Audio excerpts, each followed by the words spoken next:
Nick's got a first car. It's, what is this, Nick? 2011 BM 535, Yep. right? XI. Yeah, we got it in a junkyard, but you know, it'll do for a couple of years when he's in high school. No, wait a minute. That's Nick's car. That sounds a little bit better. 1999 classic Saab 9.2, and let's see, features, 2 seats. What else, Nick? The Heated seats, actually. heated seats, and then we have it's a 2-wheel drive turbo 4-cylinder convertible. I mean, this thing is awesome. Brand new spanking tires made back in 1872. A little bit of rust here and there, not too bad. Battery is gone. Seat, you know, that will, you know, That's fixable. put a little bit of cushion there for his ass to sit. That'll work. And let's look at the front.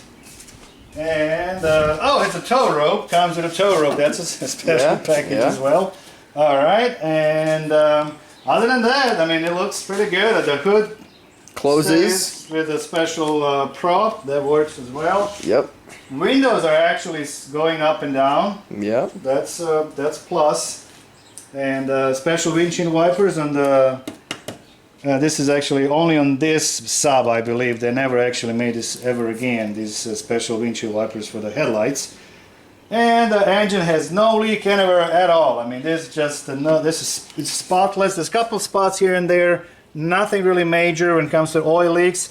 Here we have a additional crankshaft sensor. Well, yeah, this is a crankshaft sensor. He was laying down on top of the exhaust, so we're just gonna get rid of that, I guess. It's an extra feature on this car. It has 2 crankshaft sensors. And actually, it has a power steering too, which I can't open the top. There you go. Wow, it's full. Fluid. Yeah. All right, and brakes, plenty of brake fluid. And now has plenty of antifreeze. This thing looks okay, no milkiness whatsoever. And now, so what's the major problem, Nick? Yeah, it doesn't really run. It doesn't run, okay. Well, it doesn't run. Okay, so it does crank.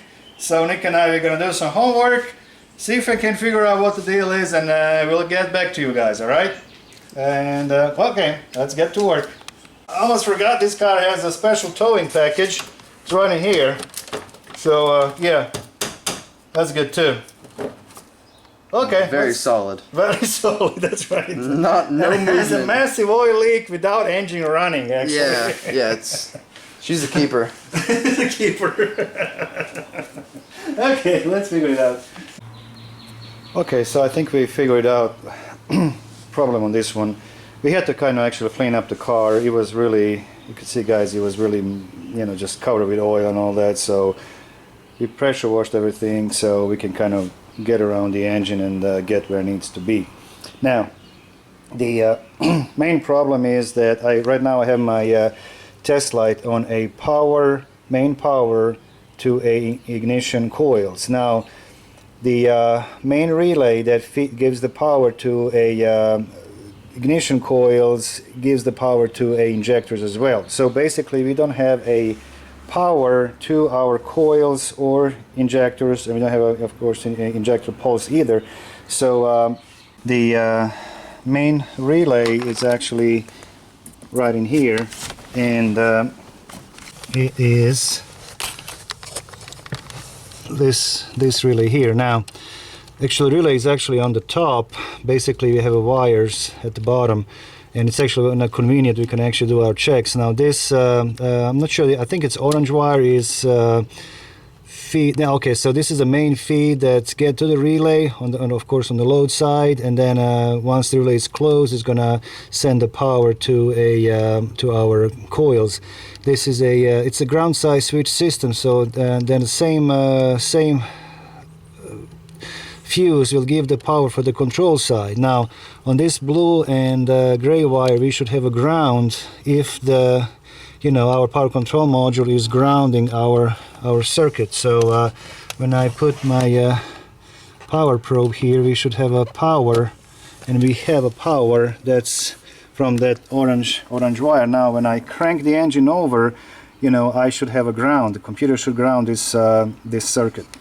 So let's see, come on now. Let's see if we're gonna have a control, if our power control module is gonna ground it's gonna turn on the control side of the relay. Okay, so no ground. Alright, so the computer is not turning on a main relay. Okay, now if I apply the ground to this, if I give a ground to this circuit, let's see what happens to our feed at the ignition coils. Alright, so let's I'm going to give a ground. We can see that we are getting power to our relay. Okay. What do we know so far? We do know that wiring from the ignition coils through the relay all the way down, everything is fine. We are not getting a control for the power control module. Now, what computer needs, so my other confusion was, why computer does not turn the relay on with the key on? Well, some cars they will not do it unless they see the RPM. So let's see the RPM gauge here. Now, not every car, of course, tachometer is gonna work during cranking. So let's see if this car will do it.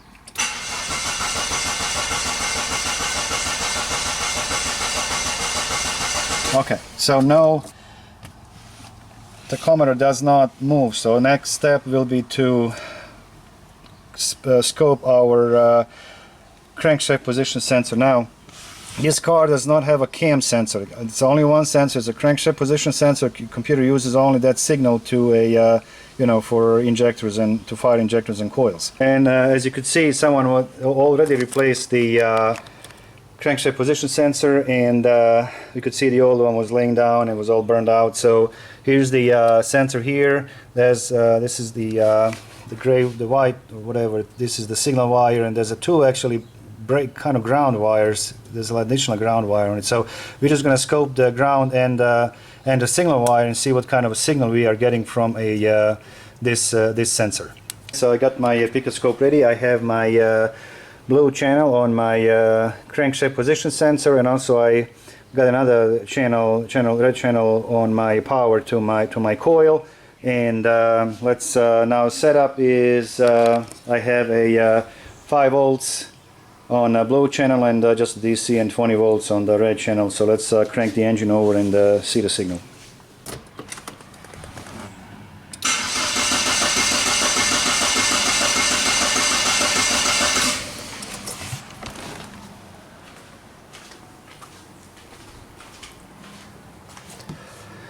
Okay.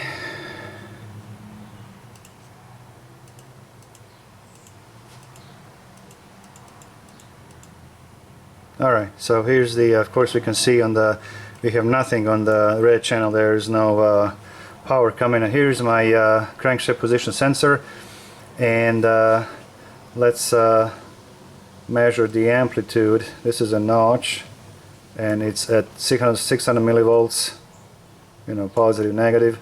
And now when we look here, it's only, it's like 250 millivolts. So this is not enough, this of amplitude, for the computer to see a signal, and that's why the tachometer doesn't work, and that's why it's not giving us a, it's not turning the main relay on. And so let's take a look at the sensor.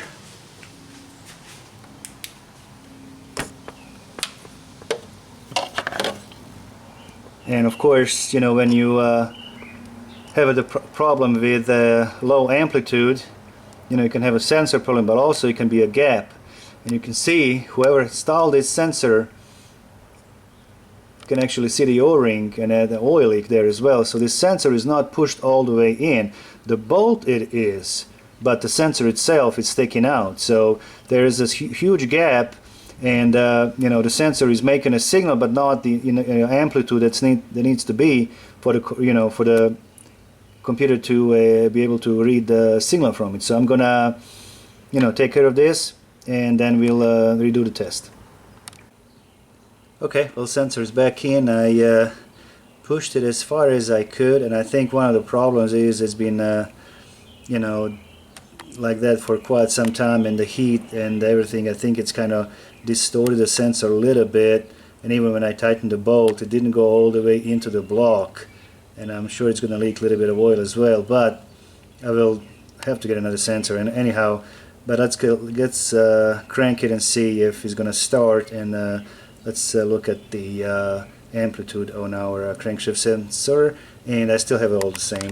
My blue channel is going to be a crankshaft position sensor, and the red channel is going to be our power to a power feed to our ignition coils.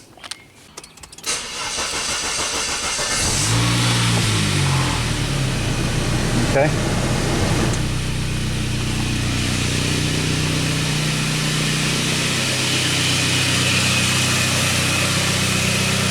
Just stop this real quick, and I'm gonna now change the voltage scale on my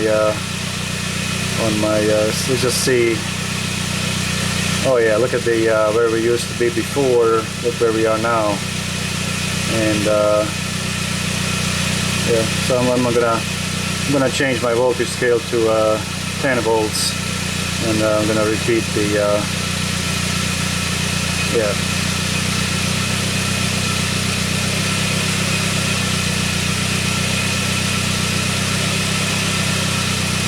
There you go. Nice, good, healthy signal.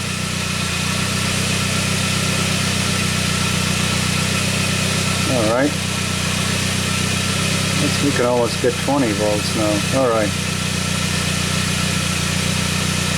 Okay, and let's leave one more time.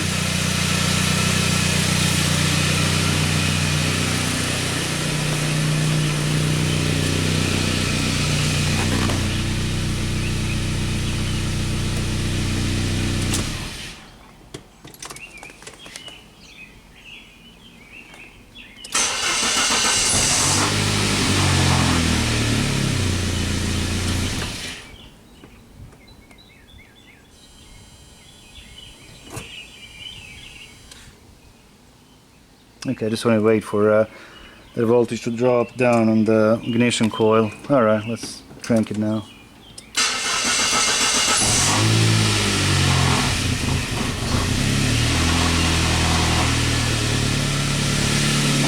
A little bit of hesitation.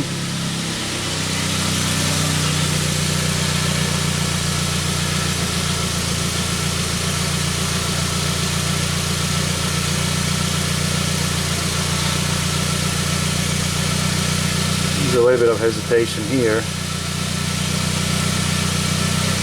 but that's our cranking time, and it was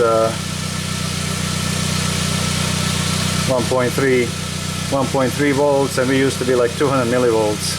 So now, I mean, this looks kind of low amplitude, but we're at the 20 volt scale. So we used to be at the 5 volt scale. So now when we look, you can see that's 1.3 volts, and the notch is at 2.8, 2.4 volts. And once we start the car, of course it's 6.3 volts, and the notch is at 11.4 volts. So, all right, so this will take care of this problem for sure.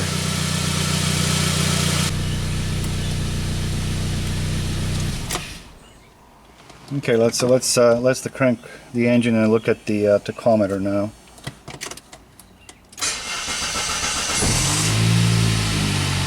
There we go.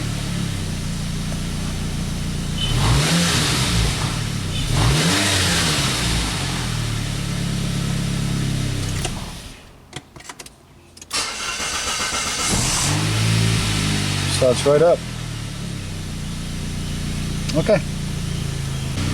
Okay, well, that's it for now. This is my Nick and I. We have this project. We'll see what we're gonna do with this car. We're gonna fix it up and see if we can find some, student or someone who wants to buy it. We're gonna put new brakes and rotors and clean up. And we already actually did some work on interior and cleaned up in the engine and we're gonna put new front and rear brakes on it. And so yeah, I mean, it's a decent looking car. AC doesn't work. I don't think I'm gonna fix that. I don't know. We'll see. It all depends. But overall, it's a cute little car, and we got it pretty cheap, and engine wasn't running, but it was just a crankshaft position sensor, and it kind of threw me off the loop because I didn't, I was kind of confused why it's not. I was expecting when I turned the key on, I was expecting to see the main relay being energized, but some cars just don't have that. They want to see the computer wants to see a crankshaft position sensor signal, and of course, the tachometer sometimes will show the RPM during cranking, sometimes will not. But you can actually, and by the way, it didn't have any trouble codes at all. And you can, hook up to your scan tool and look the RPM, and if you go to your sensors and see if you can figure out what the deal was. And that's it, guys. All right. I hope you guys enjoy this one, and I'll see you next time. Thank you.